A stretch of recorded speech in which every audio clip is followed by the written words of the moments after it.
still not his spot though, right, Joy? I mean, David Malan, it's coming. If you are trying to mess with Bengalis today, do it at your own peril, and especially for Punjab today. Punjab batting order, Joy, go. Lisa, stand back. No, just understand this. You have the number one ICC ranked T20 batsman in the world. You have probably the greatest T20 batsman ever in the world in your team. You have a young captain who's a fearless hitter and has been an awesome run scorer. All three of these can play 1, 2, 3. Who do you put in there? You put in a young kid who's already tried. You've tried him for one match and he's obviously not being able to time the ball. Now what happens as a result? He takes away 13, 14 balls, 16 balls for his 12 runs. Okay, Those are 16 very vital balls in the power play where you can set it up.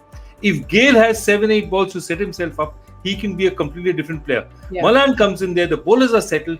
Why do coaches have this? And I've been watching this in 2008. Why do coaches have this thing saying, okay, let me save somebody back at the back. Let me put someone in front. If he works, he works. No. 9 times out of 10, the reason why he doesn't work is because he's not as classy as some of the players who you were making sit down. And it just does not work for me. Prabhsimran going out there and wasting deliveries while Chris Gayle and David Malan are sitting cooling their heels outside is absolute nonsense.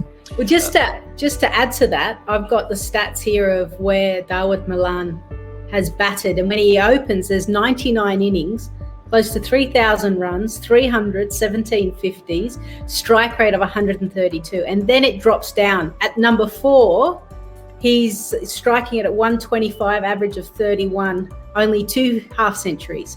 So the numbers stack up.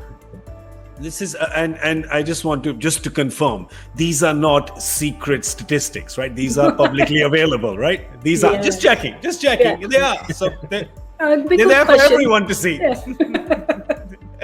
Everyone to see, but obviously there are very obvious stats that are seen and ignored, and that's what is getting Joy so riled up. That why are you ignoring these very obvious stats? And you again, right? You can't say that we're making space for for KL Rahul to come. He'll come back when he comes back, if he comes back at all into the tournament, right? I mean, he's getting an appendicitis surgery, right? You don't know whether he's going to come back or not. And what spot are you holding? This is not a Haryana Roadways bus. You don't put a handkerchief and say that I'm going to be sitting there, right? 3 stops from now. It's not. You just play your best guys in best positions.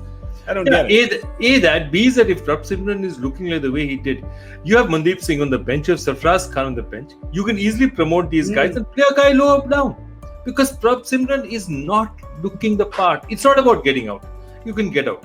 But, you look at him and you see that he's struggling to hit the ball when, the bowlers are a slight notch ahead of him.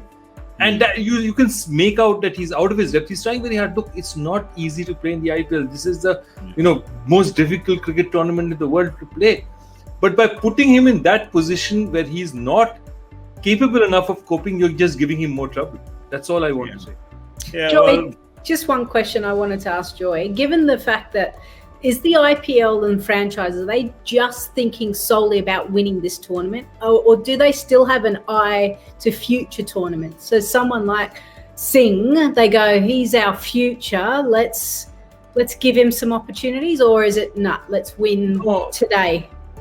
See, the thing is that the next auction that you will come across is a big auction, is a mega auction.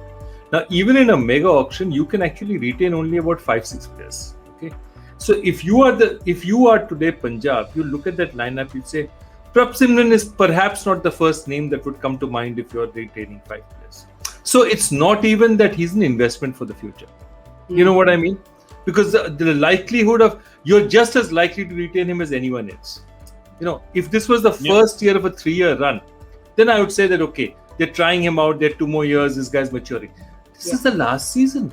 You're not going to be able to retain him even if you want to, because who are you going to give up? You're not going to take KL Rahul and take him, and that's what it's going to come down to.